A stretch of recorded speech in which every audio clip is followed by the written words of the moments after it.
We're in the second mission in the first chapter of Pirkei Avos. With Shimon HaTzadik, Hoya Mishori Knesset Agdol. Shimon HaTzadik, he was of the remnant of the High Assembly. As I mentioned last time, he was a high priest who officiated during the Second Temple period for 40 years. As long as he was alive, when he would pray for forgiveness and Yom Kippur for the Jewish people, they were forgiven. And miraculously, the crimson cloth, which represented sin, would change to be white. White connotes purity, forgiveness.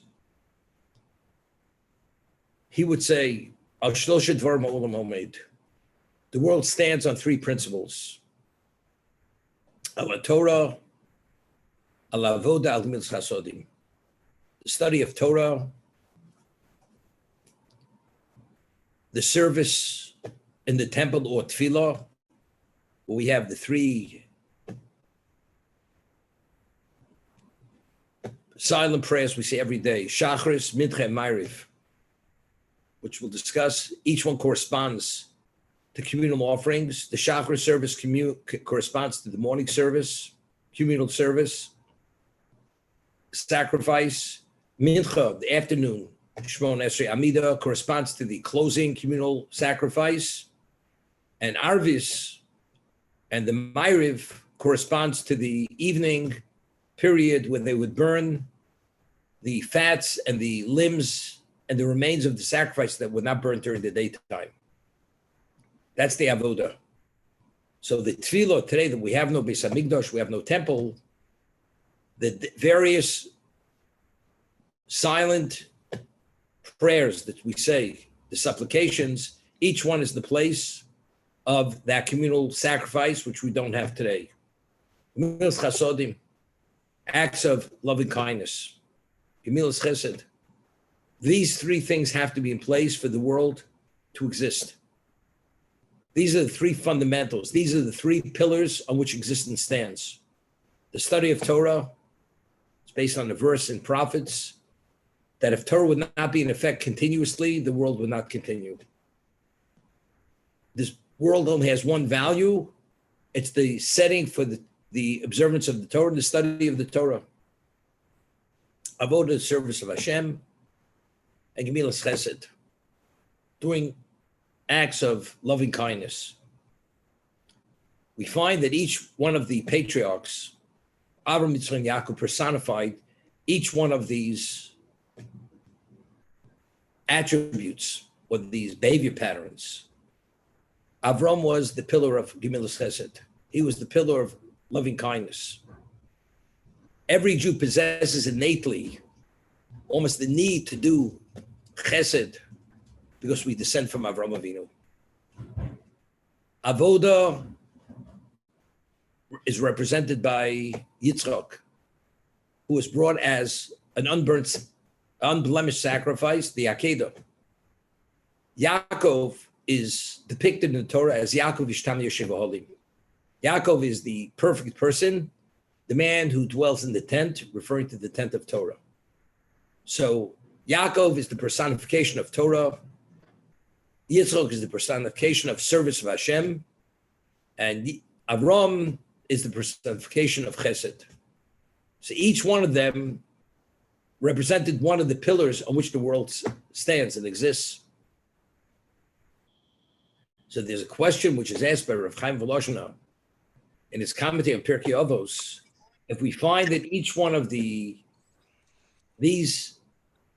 characteristics or these attributes correspond to each one of the Avos HaKadoshim, the holy patriarchs, so why does the Tana, when he records the three, seemingly it should be recorded in sequential order, chronological order?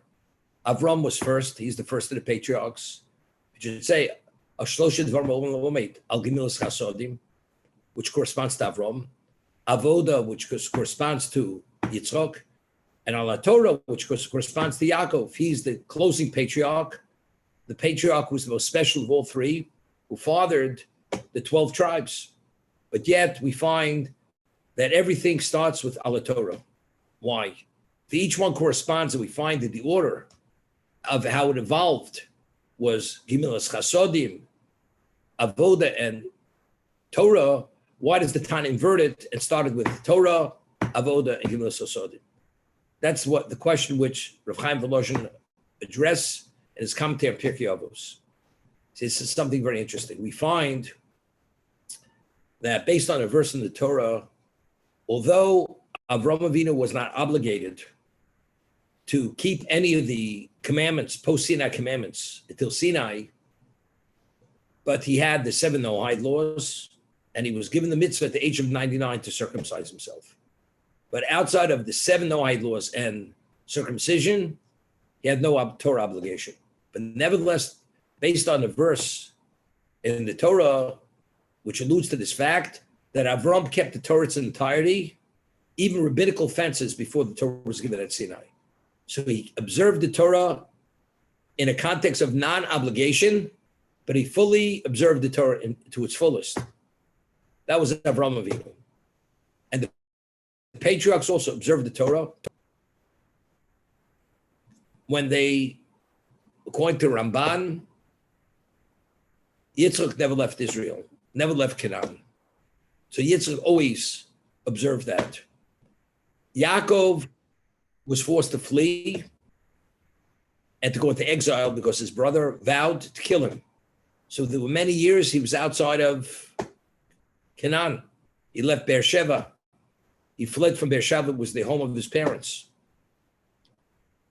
But in Eretz, without a question, Yaakov kept the Torah its entirety before it was given. But the Torah we're speaking now is what? Is the Torah post-Sinai.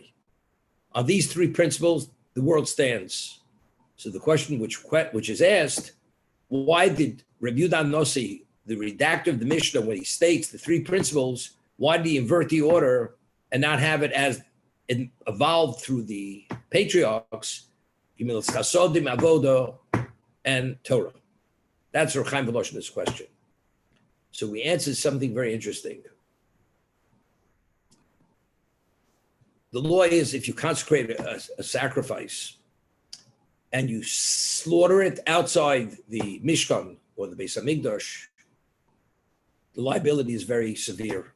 The liability is koreh, spiritual excision. If you sacrifice that animal outside the Beis Hamikdash or outside the Mishkan, the liability is spiritual excision, which is very severe. What about before Sinai? Before there was a Mishkan, before there was a Beis Hamikdash. Building an altar on your rooftop in your backyard and bringing a sacrifice for God, was that considered a mitzvah? Or was that considered a transgression? So it's explicit. It was a mitzvah. You bring a sacrifice. This is before the temple, before the Mishkan. Wherever you choose to serve God, we find in the Torah, Cain and Abel, Cain and Hevel, each one brought a sacrifice to God. Cain, his sacrifice, Cain, was from the dregs of the earth. Hevel, on the other hand, who was more special, he brought from the best quality, the fattest of the sheep. It's a God turned towards Hevel's sacrifice, accepted it, and he rejected Cain's sacrifice. But we find this concept. It's a mitzvah, and it's unlimited value. But what is that's pre-Sinai? Post-Sinai, if you do the same thing with the best intentions of the world, it carries this liability. Kores, for the slaughtering, for the sprinkling, and for the burning of its remains. Even though you're doing it for Hashem, it's Torah violation. So what was permitted before Sinai, and what was even considered mitzvah pre-Sinai, post-Sinai, it's one of the most grave transgressions if you do post-Sinai. Now, what was considered Gemilas Chesed pre-Sinai? No question, giving charity, doing a favor for another person. What about lending money to a third party with interest? Even though it was initiated by the lender, not by the borrower. It was a mitzvah. Pre-Sinai, there was no restriction of lending money, even with interest. That was a mitzvah. That's positive. shift to post Sinai. The Torah says a Jew is not permitted to lend interest to his fellow with interest. And if one does on an ongoing basis, the words of the Gemara, his dust will not be resurrected at the time of resurrection. That's how severe the prohibition is. So it was considered pre-Sinai a mitzvah, was considered gemilas chesed, an act of loving kindness. Post-Sinai, it's considered a very severe transgression. So now, the world stands on three principles. What's the first principle, which everything is based upon? First, you have to know what the Torah says. What is permitted, what's not permitted. What's a mitzvah, what's not permitted. So after you understand what the Torah says and what the Torah dictates and what the Torah prescribes, we can speak about avoda. Now we can speak about service of God. What is a sacrifice? With a blemish, without a blemish, what species, all this. All that is based upon the Torah itself. And where do you bring it? How do you bring it? That's ala Torah. So avoda, the service of God, is contingent on how the Torah dictates how it's done. So first you have to, the world stands on three principles, ala Torah. Ala avoda. Al gemilas chasodim. What's gemilas chesed? The world stands. There's a concept known as mitzvah ba'avero. If a person does a mitzvah, but it's done in the context of a sin, it has no value. Well, I did a chesed. The man said he's willing to pay any percentage for interest. Doesn't make a difference. You're not permitted to lend money with interest. That's where it begins. That's where it ends. So before we talk about prohibitions or obligations or our own perceptions of reality of what is, what's not, the first thing you have to know is, what does the Torah say? Therefore, Yehuda Nasi inverted the order. Although by the Avos HaKadoshim, it starts with Chesed. Avraham Avinu is Gemilas Chasodim, Yitzchak is Avoda, and Yaakov is Torah. But in regard to the average person, or to every Jew, the first thing and first and foremost is what? Allah Torah.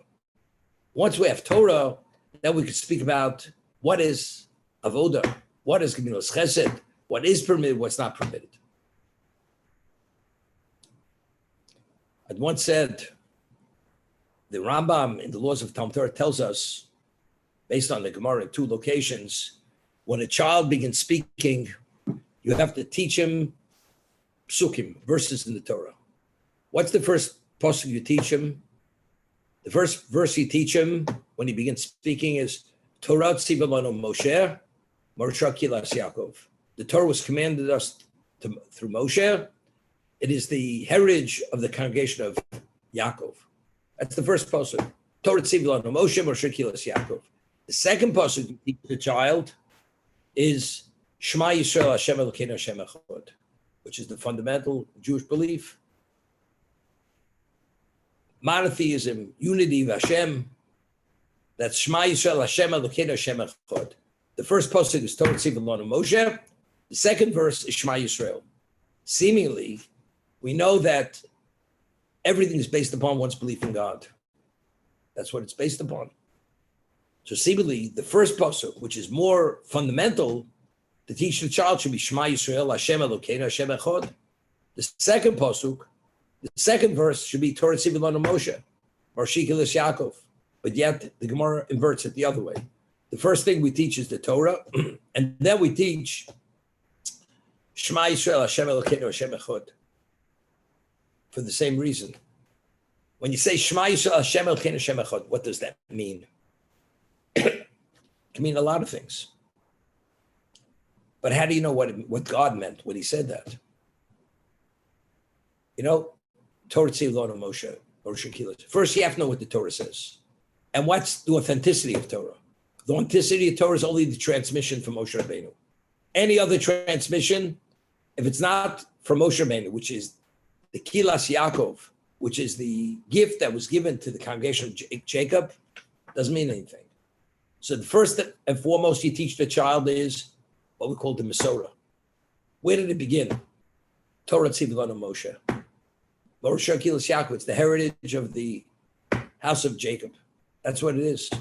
Afterwards, you speak about Shema Yisrael. Now that you have the background and you know parameters, Now we can speak about Shema Yisrael, Hashem Elokeinu, Hashem Echad. But it'll be inverted. Everybody has their ideas of what unity of God is, but usually they don't even have an inkling.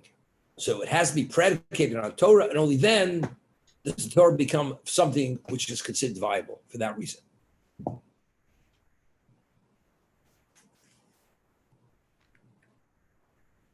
So the world stands on three principles: Torah, Avos, Mitzvot, Chasodim. Each one corresponds to one of the patriarchs. I'd mentioned a while back, and we discussed this in our Chaim HaKodesh, that every human being is made up of three components. What are the three components? Every human being has a neshama, a soul. That's the soul of life, that when God created Adam, it says he blew a soul of life through into his nostrils, and he became a living creature, a living being. That's neshama. Now, then below neshama, that's the most spiritual, most holy part of a human being. Although we said many times, the Jewish soul is a different dimension of soul, but every human being has a soul. There's the Jewish soul, there's non-Jewish soul, but the Jewish soul, what's below the Jewish soul? In the hierarchy, which comprises the totality of the person, that's called ruach. Ruach is the spirit. There's the soul and there's the spirit. Ruach in Hebrew means wind. Wind. When we speak, there's air comes out of our mouths. That's the power of speech. The power of speech emanates from the ruach, from the spirit of the person. Then we speak about nefesh. Nefesh is the life source. Every living being has a life source, the way it behaves, what it's sensitive to, what it's not sensitive to, how it develops physically. That's all rooted in the nefesh. That's what it is. And every one of us have all three. The reason why we're physical beings who have the capacity to move, to do movement, that emanates from the nefesh. That a human being has the ability to speak, power of speech is only a human being. This emanates from the ruach, from the spirit. And the aspect of neshama that every human being has, however, the dimension of the Jewish soul is greater than the non-Jewish soul. And as Rav Chaim Voloshin cites many sources, that even the greatest angel is not able to fathom the dimension of the spirituality of the Jewish soul. So he says, just as a human being has three components, nefesh, working it from the lowest to the highest, nefesh, ruach, neshama, Klal Yisrael also has a nefesh, it has a life source, it has a spirit, and it has a neshama, something that corresponds to the neshama. He says, where do we find this? The nefesh, in his words, the koach hatenua, the ability to movement, is only possible if you have a nefesh. Like every creature has a nefesh, and it has movement. Where do we find movement? By Avram. Avram was saying it's corresponding to Gemilas Chasodim, the loving kindness. It says he saw the angels from afar. What did he do? He ran towards them. He hurried, he rushed. That itself is all an expression of the nefesh. Who's the ruach? Ruach is speech. Yaakov Ishtam Yoshev Aholim. Yaakov, the patriarch, who sits in the tent of Torah and studies unceasingly day and night, his power is the speech. That's an indication that represents Torah. And what represents the sacrifice? Right? Some guy, you want me to see what he wants? Some guy. That's the mind. The intellect, that's rooted in the neshama. That's kapora, that's atonement. That's Yitzchak. So Avram, he says, Avram corresponds, just as we have individual nefesh, ruach, and neshama, you have the nefesh of Klal Yisrael. Who represented the nefesh of Klal Yisrael? Nefesh of Klal Yisrael is represented by Avram Avinu. Chesed is movement. As it says, he ran towards them, he brought whatever may be. What is Yitzchok? Yitzchok corresponds to the Neshama of Klal Yisrael. He's the unblemished offering. He's the pure offering. He achieves through his own self-sacrifice all the atonement till the end of time comes in the merit of the Akedah. And what corresponds to the Ruach? The Ruach is Yaakov Avinu. Yaakov Avinu is the Ruach. He's the spirit. He's the Torah spirit. And that invigorates and brings it all together.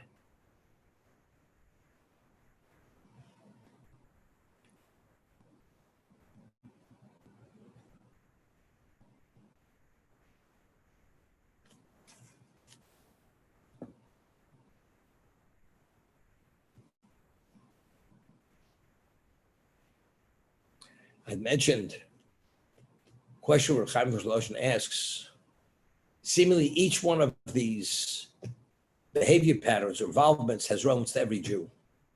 Torah, Avodah, Milas Chasodim. Every Jew could study at some level. Every Jew could pray at some level.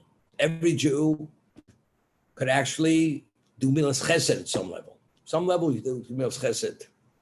However, he asks a question, it seems to be that if you're at that advanced level, let's say in Torah, we understand you could be at an advanced level of Avodah. You pray at another level. But if the man doesn't have two nickels to rub together, how could he be on the level of Torah and Avodah on an exceptional level when he's on the level engaged in tzedakah and charity? He's at this paltry, dragging his feet level because he doesn't have the means. So how does he do Gemilas Chesed, which is the equivalent of Torah and Avodah? That's what he goes to explain. Chaim Versaloshn. So what he answers is this. The Gemara tells us that there's a Jew by the name of Chanina Mendoza, and every day a baskol, a heavenly voice goes out from Sinai that announces to the world, Kol Olam Kula Nizad B'Shvil Chanina B'ni. The whole world is sustained in the merit of Chanina Mendoza. Shedai Lo B'Kav Cheruvim. It was sufficient a measure of carob, Erev Shabbos at Erev Shabbos.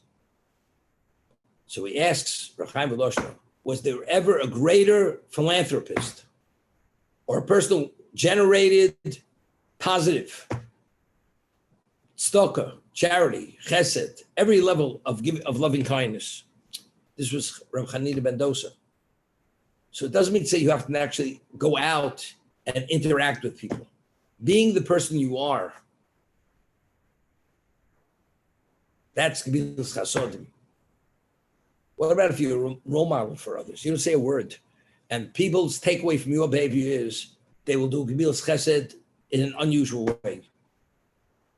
An unusual actualization. Although he's dealing with a small number of people, one or two, but again, quantity by God means nothing. It's all qualitative. Qualitative. So if qualitatively speaking, you meet the grade, we're fully beneficiaries of your actions. And your actions are not diminished.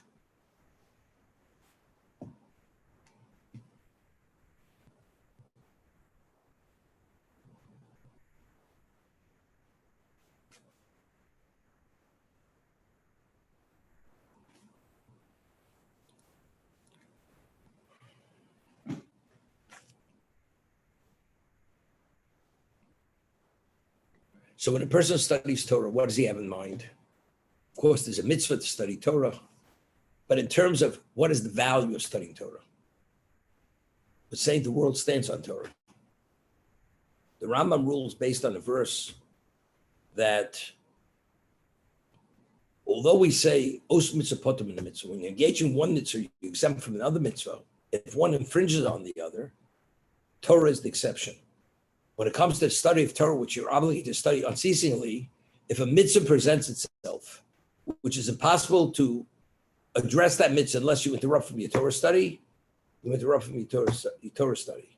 As long as it cannot be delegated through a third party, even if you have to do it yourself, you have to interrupt.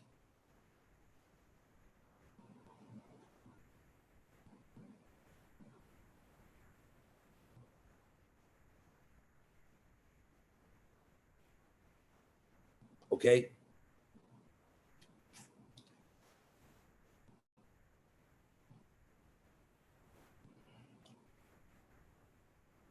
I'd mentioned the name of Chaim Voloshin.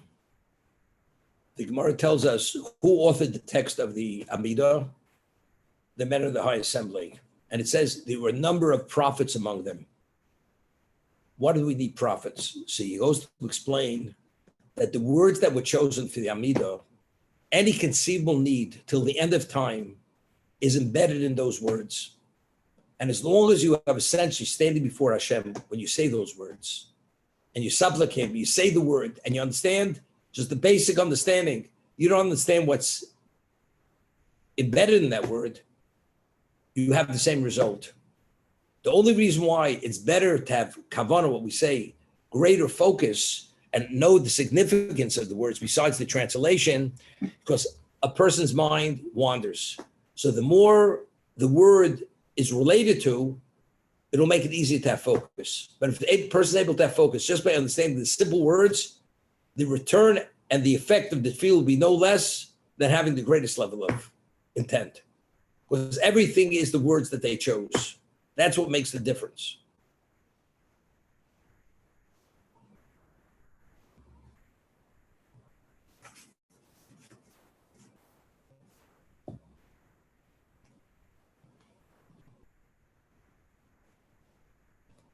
Antignis is Socho, Kibel Mishmanat Tzadik. We're in the third Mishnah. Antignis, the man of Socho, he received tradition from Shimon HaTzadik.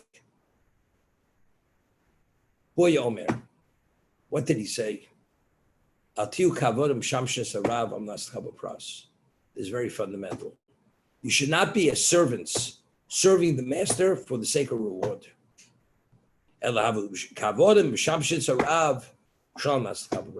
rather, you should be servants who serve the master not for the sake of reward. Although we know we're rewarded, but that should not be the impetus. That should not be the motivating factor. Because what? Because you're going to be rewarded. That's not what it's about. But the manner and the qualitative way we execute a mitzvah, it should be done purely selflessly. Purely for the sake of Hashem. The Navi says, all these physical edifices, l'chvodi barosiv, I've created only for my glory. What's God's true glory? God's glory is when we take the initiative and we make the right choice. Because everything in our lives is predestined. Akol b'dei shamayim, chutz b'Yerushalayim. The only aspect of life which is not predestined is Yerushalayim, fear of God. So that, Baruch Hashem,